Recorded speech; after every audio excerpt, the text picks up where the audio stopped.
Excited about this planter. I guess we'll see how it turns out. Hopefully it all works. Lights. Yep, redo it all. Start over. Rip it out. Rip it out, start over.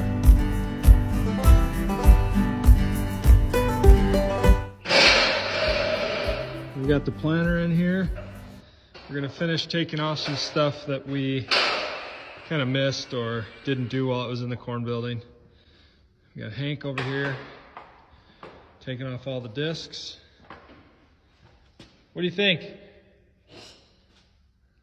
Hank's got the discs all taken off on that side. He's getting them all to the scrap barrel over there with his contraption there. We're gonna start working on that shortly. Kid works hard. So Hank's working on the gauge wheel arms and the discs.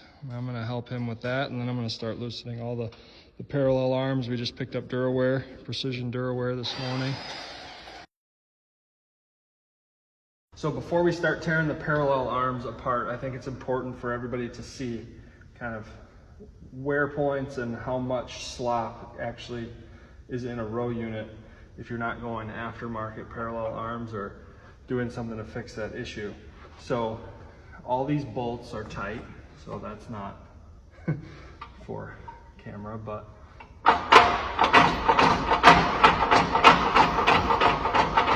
so that's obviously before we do anything here or here. We're replacing these parallel arms with Precision's Duraware. So we've gone a different route in previous years, but we're gonna give that a try. Pretty excited about that. So this is how each box comes. It comes in the kit. Each row is a box, upper hardware kit, lower hardware kit, bushings, lower parallel arm. We got the Delta Force bracket with ours. The uppers. So I do the upper ones first. I usually do way.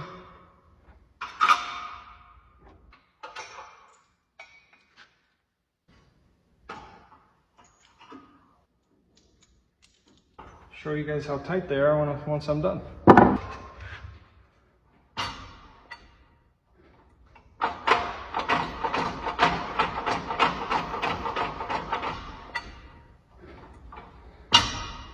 No movement, especially side to side. So, all right, we are done with the parallel arms. I just got started mounting the Delta Force brackets and the Delta Force cylinders. So that's what we're kind of doing today. Ryan's getting the hosing system. There's a pile of them over there, and he's putting the right there. Those on. So he's got to take all of them apart and replace the outside rubber with the twister style. You know, overall, what we did not touch is the shank, this back piece, this closing system. All of it gets gone through to make sure that it's ready to go, but here we go.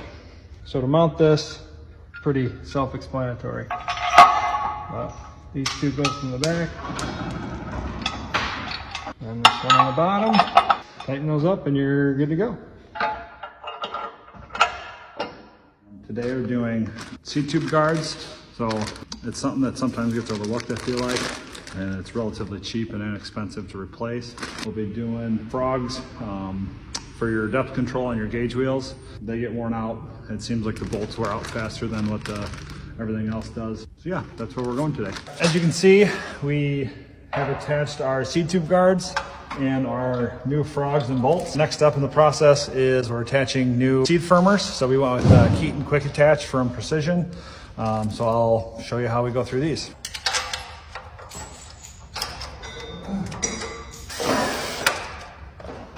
And that's how it goes.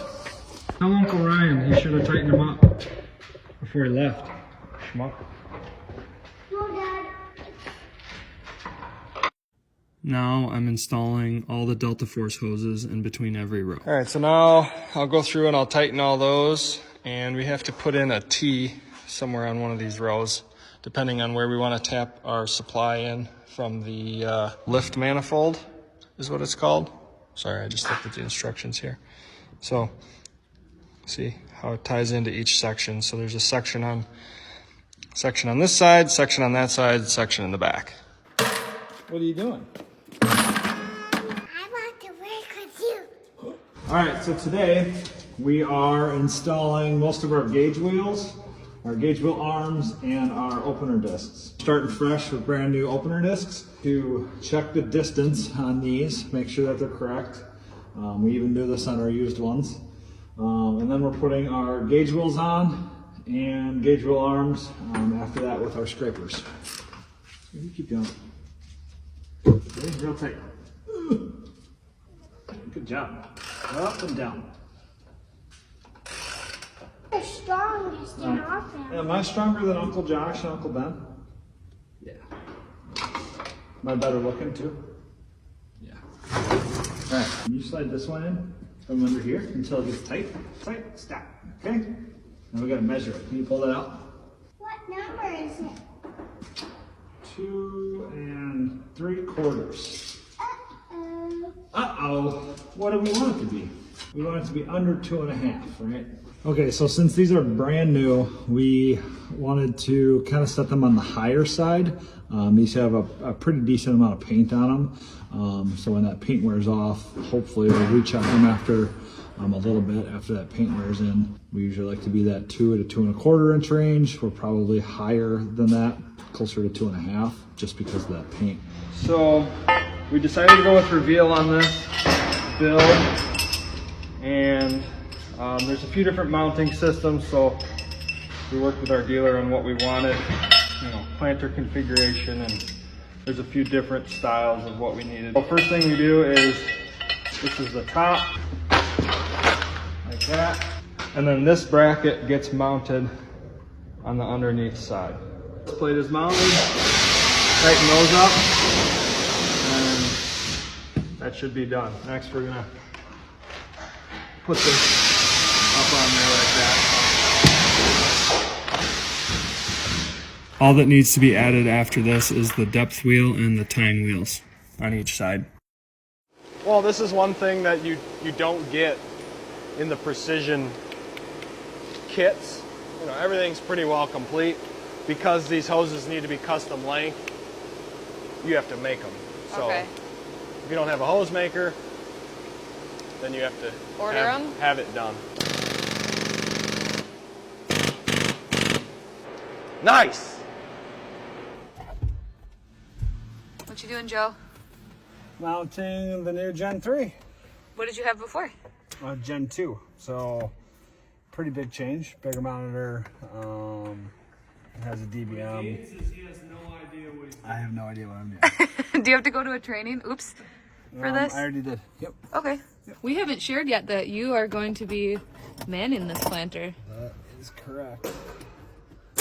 Hopefully nothing's screwed I up. want the big dog on it.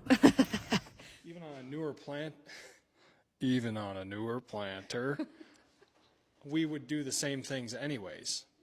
Yeah, maybe we bought a 2019, but it needs discs and it needs, gauge wheel arms and it needs parallel arms. And so some of the stuff we can go through and, get a cost breakdown of that, but I feel like that's an important caveat. So I would say order of importance would be Delta Force, Duraware. I think the parallel arms are important. We'll see on the reveal. I think we're gonna, from what we've seen as far as testing and yield results and stuff like that, I think the reveal is going to be a big deal. I think moving the row cleaner off the actual row and making it frame mounted, as far as Good Ride is concerned, with the amount of features that we've put on this planter, the Delta Force, the V-Set, the V-Drive, V-Apply, HD for liquid. The more things that you add, if you were to have a Gen 2, the slower that brain is able to work to collect all that data. The Gen 3 is just far more user-friendly. It's way faster. So this is, think of it like a power strip.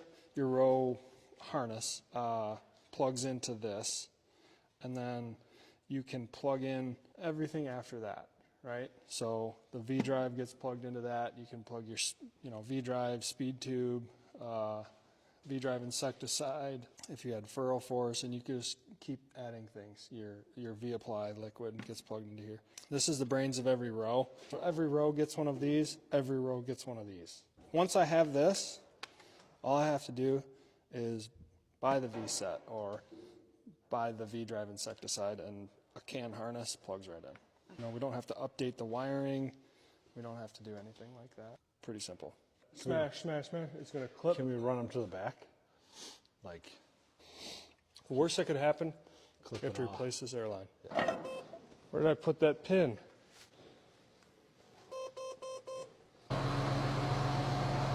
Lights!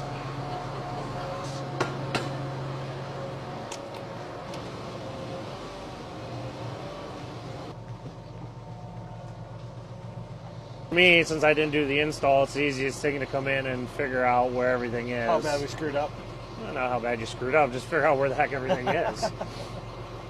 Because I can come here without even asking you where the sensors are, and I can find them and go, okay, well, it's over here. That's kind of the nice part about the new software. Is he ready to fold? Hey, can you fold? Here, I'll let you run it.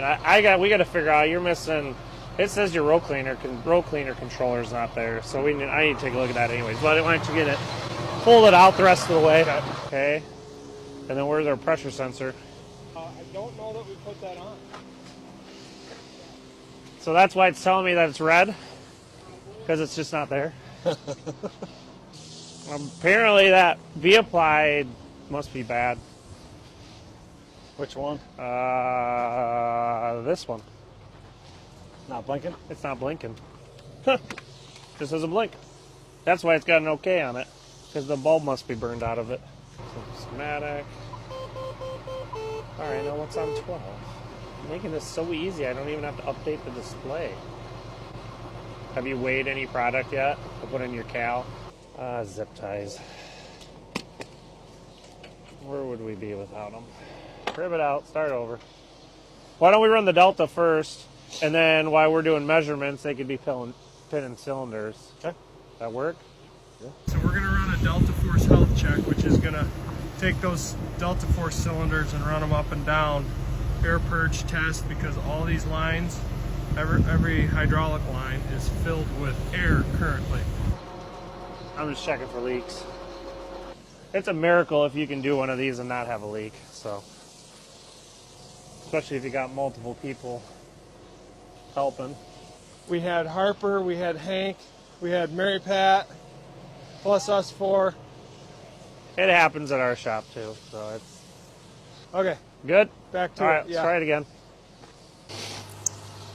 Yeah, why would you want it down for any reason? Some guys do, but then you just create too much of a, you know, Yeah. of that furrow, and then if you get, I mean, I don't know about you guys, but the wind blows like every day, and it'll just blow all that residue back in, and See how they're all going down? it's a mess. All right, so let's go through.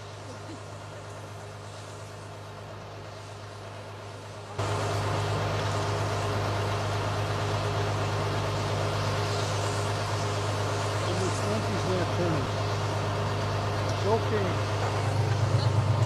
Why do you do that? The whole row, all of them, down. We just may not get enough pressure to deadlift these row units. The one thing I do too when I'm doing them is I'll have a guy walk behind, and there's enough pressure there that if you just take your hand and you just pick them up, you do this, they'll pick. This one too, right? There's too much weight, and I think the parallel arms are just a little bit too tight, so it doesn't have enough oomph to lift the whole row unit like it's supposed to go through the test.